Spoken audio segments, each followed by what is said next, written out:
फैसलाबाद में कमसिन घरेलू मुलाजमा पर तशद्दुद केस। मुलजिम राना मुनीर और उसकी बेटी सिद्रा मुनीर और दामाद फैसल की जमानत के लिए दरखास्त जमानत पर समाअत कल तक मुलतवी। बच्ची चाइल्ड प्रोटेक्शन ब्यूरो के हवाले करने का फैसला। केस का रिकॉर्ड कहां है, अदालत ने ऐसा पूछा, जबकि केस का रिकॉर्ड पुलिस टीम के पास है जो लाहौर गई है। इन्वेस्टिगेशन ऑफिसर का ऐसा कहना था। बच्ची क्या चाहती है, बच्ची के वालिदैन क्या चाहते हैं, ये मायने नहीं रखता। वकील हसन नियाजी का ऐसा कहना है। फुटेज में तशद्दुद देखा जा सकता है, वकील का ऐसा कहना है, जबकि फुटेज देखी जा सकती है कि जिसमें तशद्दुद किया जा रहा है। अदालत का कहना है कि फुटेज दिखाएं। इस हवाले से आपको अपडेट कर रहे हैं।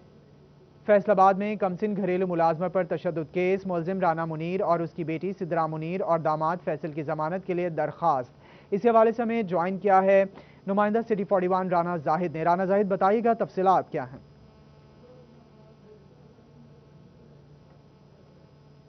जी बिल्कुल, आज सेशन कोर्ट में बच्ची हवालगी के हवाले से केस की समाअत हुई है। एडिशनल सेशन जज जफर इकबाल तारड़ की जानिब से इस केस पर समाअत की गई है। चाइल्ड प्रोटेक्शन ब्यूरो की जानिब से गुज़श्ता रोज़ जो बच्चा है जिसकी जानिब से खातून बच्ची पर तशद्दुद किया गया था उसको हवाले करने के हमजा जिसका नाम उसे हवाले करने के हवाले से दरखास्त दायर की गई थी, और साथ में 11 साल सदफ जो कि घरेलू मुलाजमा है उसको हवाले करने के लिए दरखास्त दायर की गई थी, जिस पर अदालत की जानिब से आज के लिए पुलिस को नोटिस जारी करते हुए ये कहा गया था कि बच्चों को अदालत में पेश किया जाए और साथ में मुकम्मल रिकॉर्ड जो है वो अदालत में पेश किया जाए। जिस पर आज पुलिस की जानिब से जो घरेलू मुलाजमा है 11 साल सदफ उसको आज अदालत में पेश किया गया। घरेलू मुलाजमा सदफ को पुलिस की जानिब से साहिवाल भिजवा दिया गया था। गुज़श्ता रोज़ जब अदालत का नोटिस मौसूल हुआ तो उसके बाद साहिवाल से उसकी वालदा को और बच्ची को जो है वो यहाँ पर शिफ्ट किया गया था, और सुबह जब अदालत में पेश किया गया तो पहली समाअत जो है वो अदालत ने, चूंकि चाइल्ड प्रोटेक्शन की टीम जो है उस वक्त मौका पर नहीं पहुंची थी, ये चाइल्ड प्रोटेक्शन टीम की नाअहली थी कि वो सुबह जब पुलिस की जानिब से बच्ची अदालत में पेश की गई तो वो अदालत में मौजूद नहीं थी, जिस पर अदालत की जानिब से चाइल्ड प्रोटेक्शन ब्यूरो की टीम ना होने की वजह से समाअत जो है वो मुलतवी कर दी थी। जिसके बाद कुछ वक्फे के बाद 1 से 2 बजे तक ब्रेक का वक्फा था। वक्फे के बाद जैसे ही दोबारा समाअत का आगाज़ हुआ तो चाइल्ड प्रोटेक्शन की टीम हसन नियाजी एडवोकेट की सरबराही में जो है वो अदालत में पेश हुई, जबकि दूसरी जानिब दरखास्त जमानत दायर की गई थी मुलजमा समीना की जानिब से, उसकी दरखास्त जमानत पर भी जो वकला जो है वो अदालत में पेश हुए। जैसे ही अदालती समाअत का सिलसिला का शुरू हुआ तो अदालत की जानिब से सबसे पहले जो है वो फुटेज का पूछा गया कि जो घरेलू मुलाजमा उस पर तशद्दुद किया गया है उसकी फुटेज कहाँ है, तो जिस पर वकला की जानिब से वो फुटेज मुअज़्ज़ज़ अदालत को दिखाई। एडिशनल सेशन जज हैं जफर इकबाल तारड़ जिनकी जानिब से इस केस पर जो है वह समाअत की गई है। अदालत की जानिब से सबसे पहले तफ्तीशी अफसर को पूछा गया कि केस का रिकॉर्ड जो है वो कहाँ है, जिस पर तफ्तीशी अफसर इन्वेस्टिगेशन ऑफिसर की जानिब से ये बताया गया कि ये रिकॉर्ड जो है वो पुलिस टीम के पास है और पुलिस टीम लाहौर गई हुई है और वो रिकॉर्ड उनके साथ लाहौर है, जिस पर अदालत की जानिब से बरहमी का इजहार किया गया। साथ में अदालत की जानिब से जो चाइल्ड प्रोटेक्शन ब्यूरो के वकील हैं हसन नियाजी उनकी जानिब से अदालत में दलाइल दिए गए और ये कहा गया कि बच्ची क्या चाहती है, बच्ची के वालिदैन क्या चाहते हैं, ये बात मायने नहीं रखती। मायने ये रखती है कि चाइल्ड प्रोटेक्शन एक्ट क्या कहता है। एक्ट के जो चाइल्ड प्रोटेक्शन एक्ट 26 एक्ट की दफ़ा 26 है उसके तहत बच्ची जो है वो चाइल्ड प्रोटेक्शन ब्यूरो की तहवील में दी जानी थी, जिस पर अदालत ने की जानिब से जो है इस केस पर जो है समाअत की जा रही थी। ये भी कहा गया वकील की जानिब से फुटेज में वाज़ेह तौर पर देखा जा सकता है कि कैसे जो है इस मासूम बच्ची पर जो है वो बेईमाना तशद्दुद किया गया। इस पर अदालत की जानिब से कहा गया कि बच्ची पर तशद्दुद की फुटेज कहाँ है, वो फुटेज दिखाई गई। अदालत के कहने पर फुटेज दिखाई गई। क्या इस अदालत में किसी की जमानत हुई, अदालत की जानिब से सवाल किया गया, जिस पर वकील की जानिब से कहा गया कि एक मुलजिम की जमानत हो चुकी है। अदालत की जानिब से कहा गया किसकी जमानत हुई है, जिस पर अदालत को बताया गया कि मुलजिम राना मुनीर की जमानत जो है इलाका मजिस्ट्रेट जुल्फकार अहमद की अदालत से हो चुकी है, जिस पर अदालत की जानिब से कहा गया कि आज एक जमानत मेरे पास आई है, एक जमानत इलाका मजिस्ट्रेट से हो गई है। ये कैसे हो सकता है कि वो इलाका मजिस्ट्रेट से जमानत हो चुकी हो, जिस पर वकील हसन नियाजी की जानिब से ये कहा गया कि एफआईआर में पुलिस ने गलत बयानी की है। पुलिस की जानिब से जो एफआईआर में दफात लगाई गई हैं वो चाइल्ड प्रोटेक्शन ब्यूरो की बजाय पाकिस्तान पिनल कोड की लगाई गई हैं। ये पुलिस की नाअहली है जो सामने आई है, जिस पर अदालत को यह भी बताया गया कि चाइल्ड प्रोटेक्शन ब्यूरो एक्ट 34 जो है वो नाकाबिले जमानत जुर्म है। अदालत की जानिब से पूछा गया क्या बच्ची इस वक्त जख्मी है, इंजर है क्या जख्मी, जिस पर चाइल्ड प्रोटेक्शन ब्यूरो के वकील की जानिब से यह बताया गया कि पुलिस ने बच्ची का मेडिकल नहीं करवाया। अदालत को यह भी बताया गया कि वकूए के दिन बच्ची हमारे हवाले नहीं की गई। जब चाइल्ड प्रोटेक्शन ब्यूरो की टीम थाने में पहुंची बच्ची की हवालगी के हवाले से तो पुलिस रिकॉर्ड की जो पुलिस की नाअहली सामने आई है। राना जाहिद नज़ीर आप तफसीलात बता रहे थे, हमारे साथ ही मौजूद रहिएगा। इसी हवाले से हसन नियाजी एडवोकेट ने मीडिया से बातचीत की है, उनका क्या कहना है आपको दिखाते हैं। बिस्मिल्लाहिर्रहमानिर्रहीम। हमने 2 एप्लीकेशन दी थी, एक कस्टडी सदफ जो मेड थी जिसको टॉर्चर किया गया, और दूसरी हमने अप्लाई की थी कस्टडी बच्चे की। सदफ की हद तक फैसला हो चुके हैं और हमें चाइल्ड प्रोटेक्शन ब्यूरो को कस्टडी सदफ की दे दी गई है और ऑर्डर में लिखा गया है कि सदफ और उसकी फैमिली पे पावरफुल फैमिली का इन्फ्लुएंस इस्तेमाल किया गया है। और हमने यही जज साहब से कहा था कि चाइल्ड प्रोटेक्शन ब्यूरो जो एक यूएन का से अप्रिशिएटेड रिकग्नाइज्ड अदारा बन चुका है सारा अहमद की मेहनत की वजह से, उस अदारे में बच्चे ज्यादा महफूज हैं। उधर पढ़ाई लिखाई टेक्निकल वोकेशनल ट्रेनिंग होती है बच्चों की, बच्चों को बेसिक हेल्थ फैसिलिटीज की ट्रेनिंग होती है। हमें कहा गया है कि मेडिकल रिकॉर्ड सबमिट कराया जाए और क्या कहते हैं वो हफ्ते बाद सबमिट हो जाएगा उसके। और इसके साथ साथ आपको पता होना चाहिए कि दो हसन नियाजी की प्रेस कॉन्फ्रेंस आपने जान। फैसलाबाद में कोरोना वायरस के हमले जारी हैं। 24 घंटों के दौरान 35 अफराद में वायरस की तस्दीक हो गई है। इस हवाले से मजीद बात कर लेते हैं आजादार हुसैन से। आजादार हुसैन, आगाह कीजिएगा।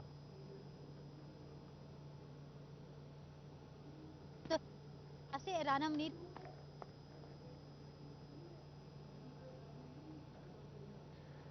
आपको इस हवाले से अपडेट करें। आजादार हुसैन से राबिता करने की कोशिश कर रहे हैं। फैसलाबाद में कोरोना वायरस के हमले जारी हैं। 24 घंटे के दौरान 35 अफराद में वायरस की तस्दीक हो गई है। आजादार हुसैन ने हमें ज्वाइन किया। आजादार हुसैन, बताइएगा, कोरोना के मरीजों में मुसलसल इजाफा हो रहा है। इजाफा होता जा रहा है। 599 अफराद के 24 घंटे में महकमा सेहत की जानिब से सैंपल लिए गए। इसमें 554 अफराद की रिपोर्ट नेगेटिव, 35 अफराद में कोरोना वायरस की जो तस्दीक हुई है। इस तरह रवां साल 1,06,085 अफराद के महकमा सेहत की जानिब से सैंपल किए गए और रवां साल वायरस जो मरीजों में तस्दीक हुई है 6,713 रही है। तमाम 24 घंटे के दौरान 2 कोरोना वायरस के जो मरीज थे वो जाम बहक हुए हैं, जिससे जाम बहक अफराद की जो तादाद है रवां साल वो 243 हो चुकी है। इस वक्त 40 मरीज अलाइड और DHQ अस्पताल में जेर इलाज हैं, जिसमें 32 मरीज कन्फर्म अलाइड अस्पताल में और DHQ अस्पताल में 8 कोरोना वायरस के मरीज जेर इलाज हैं। ताहम जिन्हें मुश्तबा मरीज कहा जाता है 56 मरीज अलाइड और 20 मरीज कोरोना वायरस के मरीजों में इजाफा देखने में आ रहा है। आजादार हुसैन, आप तफसीलात बता रहे थे, बहुत शुक्रिया आपका। टैक्स गुजारों के मुतालबे पर और टैक्स गोशवारे जमा करवाने की डेडलाइन ना बढ़ाई गई। इसी हवाले से मजीद बात कर लेते हैं उमैर अजमत से। उमैर, बताइएगा तफसीलात।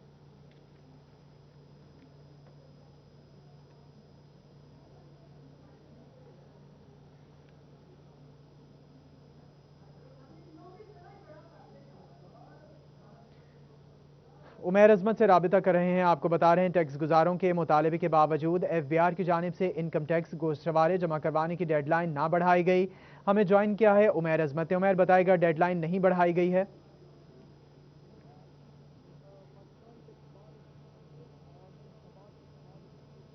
जी बिल्कुल, पाकिस्तान टैक्स बार एसोसिएशन और फैसलाबाद टैक्स बार एसोसिएशन की जानिब से चेयरमैन FBR से मुतालबा किया गया था कि कोरोना वायरस की दूसरी लहर में इस वक्त शिद्दत है और इनकम टैक्स गोशवारे जमा करवाने की जो आखिरी तारीख है वो 8 दिसंबर है। मगर कोरोना वायरस के बाइस इस जो डेडलाइन है इसमें इजाफा किया जाए और 31 जनवरी 2021 तक इसमें इजाफा किया जाए, क्योंकि इससे दफातर में रश लगेगा, जबकि कोरोना वायरस के बायस मुआशी सरगर्मियां भी मुतासर हुई हैं। मगर चेयरमैन FBR की जानिब से ये जो मुतालबा था वो मुस्तरद कर दिया गया और आज 8 दिसंबर जो है वो आखिरी तारीख है रवा माली साल के इनकम टैक्स गोशवारे जमा करवाने की और टैक्स दफातर में टैक्स गुजारों की एक बड़ी तादाद मौजूद है जो कि अपने इनकम टैक्स गोशवारे जमा करवाने के लिए यहाँ पर पहुंची है। अगर कोरोना वायरस की बात करें तो गुज़िश्ता रात ही फैसलाबाद के एक सीनियर इंस्पेक्टर आशिक हुसैन कोरोना वायरस से मुतासरा होकर अपनी जिंदगी की बाजी हार बैठे। एक तरफ है कि कोरोना वायरस के वार है, दूसरी जानब फेडरल बोर्ड ऑफ रेवेन्यू की जानिब से किसी किस्म की कोई लचक नहीं दिखाई गई और 8 दिसंबर को यह आखिरी तारीख के तौर पर बरकरार रखा गया और टैक्स गुजारों की एक बड़ी तादाद टैक्स दफातर में मौजूद है और रश के बायस कोरोना वायरस फैलने का खदशा है। कोरोना वायरस की पहली लहर के दौरान भी FBR फैसलाबाद के 3 अफसरान जो थे वो इनकम टैक्स गोशवारे जमा करवाने की डेडलाइन में तौसी नहीं की गई। उमैर अजमत, आप तफसीलात बता रहे थे। आगे बढ़ते हुए आपको बताएं कि समुद्री में कोरोना SOPs की खिलाफ वर्जी करने पर AC फैसल सुल्तान ने 23 दुकानों को सील कर दिया है। मजीद इस हवाले से तफसीलात जान लेते हैं वकास जमील से। वकास बताइएगा। कोरोना SOPs के हवाले से असिस्टेंट कमिश्नर समंदरी ने समंदरी के मुख्तलिफ बाज़ारों का विज़िट किया और कोरोना SOPs की खिलाफ वर्जी पर मुतअद्दिद दुकानें जो हैं वो सील कर दी हैं और साथ साथ जो है वो इंतज़ामात का जायज़ा भी लिया गया है। फेस मास्क, सोशल डिस्टेंस वगैरह का जो है वो ख्याल रखने का उनको हदायत भी की गई। हमारे साथ एसी साहब मौजूद हैं, उनसे इस हवाले से जानते हैं। सर, कितनी दुकानें सील की गई हैं और क्या लाहे अमल जो है वो अख्तियार किया जा रहा है, किस तरह से अमल दरामद करवाया जा रहा है? जी, बिस्मिल्लाहिर्रहमानिर्रहीम। जैसा कि आपको पता है कि कोरोना की दूसरी लहर जो है वो बड़ी शिद्दत से आ गई है और इसकी वजह से लोग जो है वो न सिर्फ बीमार हो रहे हैं बल्कि उनकी मौत भी हो रही हैं। तो इसलिए हमने हुकूमती SOPs के मुताबिक जो है वो अमल दरामद कराने के लिए रोज़ाना की बुनियाद पे हम बाज़ारों में आ रहे हैं और न सिर्फ बाज़ारों में बल्कि जो हमारे जनरल बस स्टैंड है, मैरिज हॉल्स हैं, रेस्टोरेंट्स हैं, उनको भी चेक कर रहे हैं। तो आज हमने 23 दुकानों को सील किया है जो कि SOPs की वायलेशन कर रहे थे। उसमें जो फेस मास्क है वो नहीं पहने हुए थे, सोशल डिस्टेंसिंग का ख्याल नहीं रखा गया था और हैंड सैनिटाइज़र नहीं रखे हुए थे। तो इंशाल्लाह ताला हम रोज़ाना की बुनियाद पे करते रहेंगे क्योंकि इंसानी जान से कीमती कोई चीज़ नहीं है। तो ये हम इनकी बेहतरी के लिए कर रहे हैं और जो हुकूमती हदायत उनके मुताबिक इस तरह से अमल जो है रोज़ाना की बुनियाद पर जारी रहेगा। आप तफसीलात बता रहे थे। आगे बढ़ते हुए आपको बताएं कि मुर्गी की खुराक यानी फीड के बैग की कीमतें मजीद बढ़ गई हैं। 250 रुपये फ़ी बैग इजाफे के बाद कीमत 3750 रुपये तक जा पहुंची है।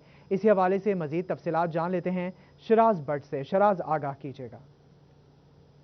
मुल्क के हवाले से बात की जाए तो मकई का जो बहरान पैदा हो रहा है जिसकी वजह से इस वक्त पोल्ट्री की सबसे अहम जुज़ और ख़ास तौर पर अगर बावर्ची खाने और दस्तरखान की बात की जाए तो उसका सबसे अहम जुज़ जो है चिकन, उसकी कीमतें बढ़ती चली जा रही हैं। उसकी क्या वजूहात हैं? वजूहात में यही है कि मकई का जो बहरान पैदा हुआ है जिसकी वजह से फीड की कीमत जो है वो बढ़ती चली जा रही है। इससे पहले जो हमने आपको अपडेट की थी 3200 रुपये से 3400 रुपये कीमत हो चुकी थी और अब जो है वो 3700 रुपये तक एक बैग की कीमत जो है वो जा पहुंची है और अन करीब इस वक्त पोल्ट्री एसोसिएशन की जानिब से बताया जा रहा है, इस वक्त अलार्मिंग सिचुएशन है कि 4000 रुपये तक ये बैग की कीमत जो है जा सकती है, जिसकी वजह से पैदावारी लागत जो है बहुत ज़्यादा बढ़ जाएगी और अल्टीमेटली चिकन की प्राइस जो है वो मज़ीद बढ़ती चलेगी, जिसकी वजह से सस्ती प्रोटीन से शहरी जो हैं वो महरूम हो जाएंगे। मेरे साथ डॉक्टर सज्जाद साहब मौजूद हैं जो कि पोल्ट्री की standing committee Faisalabad chamber of commerce industry में उसके चेयरमैन भी हैं, उसके साथ साथ पोल्ट्री के रहनुमा भी है सीनियर। उनसे बात करते हैं कि वो इस हवाले से क्या कहेंगे। डॉक्टर साहब बताइएगा वजूहात क्या हैं? अंडे की कीमत बढ़ती जा रही है, पोल्ट्री में अगर चिकन की बात की जाए तो उसकी कीमत बढ़ती जा रही है, क्या कहेंगे, क्या वजूहात हैं?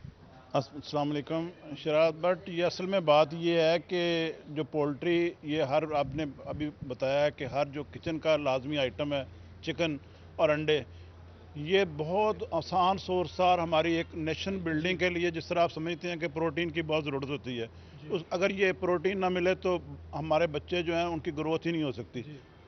पोल्ट्री में अब ये प्रॉब्लम आ रहा है कि पिछले कई साल से बहुत स्पीड से इसके रेट्स बढ़ने की वजह यह है कि फीड बैग की कीमतों में इजाफा देखने में आया है। शराज बट आप तफसीलात बता रहे थे। अभी आपको बताएं कि धागे की इंपोर्ट पर हुकूमत ने 5% रेगुलेटरी ड्यूटी खत्म कर दी है। पावरलूम मालिकान ने फैसले को सराहा है। इसी हवाले से मजीद जान लेते हैं नुमाइंदा सिटी 41 फजील अहमद से। फजील, आगाह कीजिएगा। बिल्कुल, हुकूमत की जानिब से जो कॉटन है और धागा है उसकी रेगुलेटरी जो ड्यूटी है 5% वो ख़त्म कर दी गई है, जिसके बाद पावरलूम मालकान की जानिब से इस फैसले का खैर मकदम किया जा रहा है और इसके साथ ही हुकूमत से मुतालबात भी किए जा रहे हैं कि ड्यूटी तो ख़त्म कर दी गई है लेकिन धागे के और कॉटन के जो रेट्स हैं उनमें तवाज़न रखा जाए और उनकी जो दस्तयाबी है उसको यकीनी बनाया जाए ताकि जो पावरलूम सेक्टर है वो भी चल सके और जो आम आवाम है उनको सस्ता कपड़ा जो है वो मिल सके। पावरलूम ओनर्स एसोसिएशन के चेयरमैन वहीद खालिक रामे हमारे साथ मौजूद हैं, उनसे पूछते हैं वो क्या कहेंगे इस हवाले से। जी रामे साहब, बताइएगा क्या मुतालबात हैं आपके हुकूमत से और धागे और कॉटन के हवाले से आप क्या कहेंगे? देखिए, जब कॉटन की हमारे पास प्रोडक्शन पाकिस्तान में सिर्फ 80 लाख बेल्स रह गई थी तो हमारा मुतालबा हुकूमत से 12 दफ़ा हुआ वज़रा के साथ कि कॉटन की इंपोर्ट पे रेगुलेटरी ड्यूटी को ख़त्म किया जाए और ये खुशाइंद बात है कि उन्होंने हमारी बात को माना और इस रेगुलेटरी ड्यूटी को ख़त्म किया। लेकिन अब जो अगली बात है जिससे हमारा सबसे ज़्यादा कंसर्न है कि एक तो हमें सस्ता यान जो है उसकी फराहमी यकीनी बनाई जाए और इसको अवेलेबल जो है वो भी ईजी किया जाए ताकि पाकिस्तान के अवाम को बेहतर और सस्ता कपड़ा मुयसर आ सके और इसका फ़ायदा जो है वो कंज्यूमर को पहुंच सके, ड्यूटी का ना कि चंद बड़े सेठ जो हैं वो अपनी तिजोरियां भर लें। फजील अहमद, बहुत शुक्रिया, आप तफसीलात बता रहे थे। फैसलाबाद में घरेलू मुलाजमत पर तशद्दुद केस की समाअत मुल्जिम राना मुनीर और उसकी बेटी सिद्रा मुनीर और दामाद फैसल ने जमानत के लिए दरखास्त दायर की थी। दरखास्त की कॉपी सिटी 41 ने हासिल कर ली। राना मुनीर ने गिरफ्तारी से बचने के लिए दोबारा दरखास्त जमानत दायर की। दरखास्त जमानत कबल अज गिरफ्तारी दायर की गई है। केस पर एडिशनल सेशन जज जफर इकबाल तारड़ समाअत की। मुल्जिमान की तफसीलात सिटी 41 ने हासिल कर ली। वकला के दलाइल मुकम्मल होने के बाद अदालत ने 14 दिसंबर तक अबूरी जमानत मंजूर कर ली है। तो आपको इस हवाले से अपडेट कर रहे हैं। फैसलाबाद में घरेलू मुलाजमत पर तशद्दुद केस की समाअत मुल्जिम राना मुनीर और उसकी बेटी सिद्रा मुनीर और दामाद फैसल ने जमानत के लिए दरखास्त दायर की थी। आपको बताएं कि फैसलाबाद में MNA मियां फारूक हबीब की दरखास्त पर जाली फेसबुक बनाकर इस्तेमाल करने वाले मुल्जिम उमर पर FIA की जानिब से दर्ज मुकदमे का मामला। मुल्जिम उमर ने डिप्टी नर्सिंग सुपरिटेंडेंट अलाइड अस्पताल पर भी 2 नर्सों की भर्ती के लिए पैसे देने का इल्जाम लगा दिया, जबकि डिप्टी नर्सिंग सुपरिटेंडेंट अलाइड अस्पताल रुबीना बशीर ने इसे साजिश करार देते हुए कहा कि मुझे बदनाम और हिरासा किया जा रहा है। इसी हवाले से मजीद जान लेते हैं आज़ादार हुसैन से। आज़ादार हुसैन, तफसीलात से आगाह कीजिएगा। जी बिल्कुल, MNA मियां फारूक हबीब की जानिब से फेसबुक जाली इस्तेमाल करने वाले शख्स मुल्ज़म उमर के खिलाफ FIA को दरख्वास्त दी गई थी, जिस पर FIA की जानिब से साइबर क्राइम एक्ट के तहत मुल्ज़म उमर के खिलाफ मुकदमा दर्ज किया गया। मुल्ज़म उमर की जानिब से FIR में यह भी जिक्र किया गया है कि मैडम रुबीना बशीर जो कि डिप्टी नर्सिंग सुपरिटेंडेंट अलाइड अस्पताल में तैनात हैं, उनकी जानिब से 2 नर्सें जो कि सबा अरशद और शुमैला अली हैं, उन्हें भर्ती करने के लिए जो थे वो पैसे उससे वसूल किए, जिस पर FIA का ये कहना है कि उनकी जानिब से इस सिलसिले में तफ्तीश जो है वो की जा रही है और मैडम रुबीना को जो है वो शामिल तफ्तीश किया जा रहा है। इस सिलसिले में जब हमारी डिप्टी नर्सिंग सुपरिटेंडेंट अलाइड अस्पताल मैडम रुबीना बशीर से बात हुई है तो उनका यह कहना है कि वो मुल्ज़म उमर नामी शख्स को नहीं जानती, ना ही कभी उनसे जो है कोई मुलाकात हुई है, क्योंकि मुल्ज़म उमर की जानिब से जो मोबाइल नंबर FIA में लिखवाया गया है वो भी एक तो गलत है और दूसरा मुल्ज़म की जानिब से यह कहा गया है कि उनका 11 साल का बेटा है, जबकि उनका बेटा जो है वो 2.5 साल का है। इसके साथ साथ उनका ये कहना है कि उनके वालिद जो थे वो 1994 यानी कि 26 साल कबल वफात पा गए थे और मुल्ज़म की जानिब से यह कहा गया है कि मैडम रुबीना बशीर से मुलाकात उनके वालिद के जरिए हुई है। बहुत शुक्रिया आपका, आप तफसीलात से आगाह कर रहे थे। इस हवाले से हमारे साथ लाइन पर मौजूद हैं मियां फारूक हबीब साहब, MNA है फैसलाबाद से। फारूक हबीब, बताइएगा कि आपका फेसबुक का जाली अकाउंट बनाया गया और मुल्जिम को FIA ने गिरफ्तार कर लिया। देखें, ये मामला है कि मेरे इल्म में आया है कि मुझे शहरियों ने शिकायत की कि कोई मेरे नाम से जाली फेसबुक अकाउंट बनाया हुआ है किसी ने, कि जो भी मेरी एक्टिविटी होती है मेरी हल्के की या पार्लियामेंट के हवाले से वो कॉपी पेस्ट करके उसी पेज के ऊपर लगाता था और वहाँ से वो शहरी जब लोग राब्ता करते हैं, हमेशा इंटरेक्शन करते हैं लोग, तो उनको जो है वो जालसाजी के अंदर फंसाता था, नौकरियों का लालच देकर पैसों के एवज। उनमें से किसी एक मुतासरा ने मेरे से राब्ता किया, तो जब मेरे इल्म में ये मामला आया तो मैंने ये मामला FIA के सपोर्ट किया। तो FIA ने जब इसके ऊपर अपनी कार्रवाई शुरू की, प्रोसीडिंग शुरू की, तो ये मोहम्मद उमर नामी शख्स जो है ये गिरफ्तार कर लिया गया। पता कर किसका चल गया, जब मालूम पड़ा तो ये भी पता चला कि इसका पहले भी क्रिमिनल रिकॉर्ड है फैसलाबाद के थाना कोतवाली के अंदर, जिन 3 मुकदमात हैं जिनके अंदर जो है वो अदालत से इसकी जमानत हुई है। लेकिन मैं समझता हूँ कि ऐसे लोग जो है वो ना सिर्फ हमारी शोहरत के लिए बदनामी का बायस बन रहे थे, बल्कि आम शहरियों को भी जो है, मासूम शहरियों को भी अपनी जालसाजी फ्रॉड के जरिए लूटमार करने की कोशिश कर रहे थे। आपके इल्म में है कि फेसबुक के ऊपर जाकर या ट्विटर के ऊपर, सोशल मीडिया की राब्तों की साइट्स के ऊपर किसी भी नाम के ऊपर जो है वो जाली अकाउंट लोग बना लेते हैं। तो उन अकाउंट्स को भी हमने रिपोर्ट किया है मुतलका फोरम्स के ऊपर, ताकि ना हमारी बदनामी हो सके, ना जो है वो आम शहरियों का जो नुकसान हो सके। अब FIA ने जो है वो इसको गिरफ्तार कर लिया है। गिरफ्तार करके मेरे ख्याल में अभी तक जो मेरी बात असरात है कि ये जुडिशियल हो चुका है। अच्छा, फारूक हबीब साहब के मुल्जिम को तो गिरफ्तार कर लिया आपने, जैसे कहा, इब्तदाई तफ्तीश के हवाले से बताइएगा अभी तक क्या पेशरफ्त हुई है? अकाउंट बनाने के हवाले से, जो दूसरे मुतासरीन हैं उनको ब्लैकमेल करने के हवाले से क्या इस वक्त FIA की जानिब से कार्रवाई की जा रही है? जो तमाम तर डेटा है उसके फ़ोन से बरामद हो चुका है कि जिस फेसबुक अकाउंट मैसेंजर्स के जरिए जिन लोगों से वो राब्ते में था, वो तमाम चैट्स भी सामने आ गई हैं और जो मुतासरीन हैं वो भी सामने आ चुके हैं। तो यकीनन जो है वो उनकी रिकवरी भी होंगी, जो उनसे पैसे लिए हैं वो पैसे भी उनको वापस किए जाएंगे। अब मैं समझता हूँ कि मामला जो जितना तफ्तीश आगे बढ़ेगी, जो जो ये चीज़ें बताएगा, उससे मामला जो है वो आगे बढ़ेगा। और मैं समझता हूँ कि इसका हमने हमेशा हमेशा का लिए रास्ता रोकना है, ताकि तफ्तीश किसी आगे और बढ़ेगी और उसके हवाले से आगे चल के कार्रवाई मजीद की जाएगी। फरूख हबीब साहब, ये भी बता दीजिएगा कि उमर ने जो है वो इल्ज़ाम आयद किया है कि डिप्टी नर्सिंग सुप्रिटेंडेंट अलाइड हस्पताल रुबीना बशीर ने जो है वो पैसे लेकर 2 नर्सों को भर्ती किया है। इस हवाले से भी देखें, इसमें तो जाहिर बात है, क्योंकि ये जाली फरूख हबीब बन के लोगों के साथ जो है वो राब्ते कर रहा था, तो अब जाहिर बात है जो चीज़ें ये बताएगा उसके ऊपर मामला आगे बढ़ेगा और FI उसके ऊपर तहकीकात करेगी। जो ये चीज़ें बता रहा है उन चीज़ों के अंदर जो है वो कितनी सच्चाई है और कितना उसके अंदर नजर। जी बिल्कुल, आगे चल के पता चलेगा कि चीज़ों में कितनी सच्चाई है, क्योंकि पहले फ़ारूक हबीब के नाम से जाली अकाउंट बनाया गया और अब अलाइड हस्पताल की डिप्टी सुप्रिटेंडेंट जो हैं, उन नर्सिंग सुप्रिटेंडेंट उनके हवाले से ये जी बहुत शुक्रिया मैंने फ़ारूक हबीब, आप इस हवाले से हमसे गुफ्तगू कर रहे थे। न्यूज़ स्टूडियो से फिल वक्त इतना ही।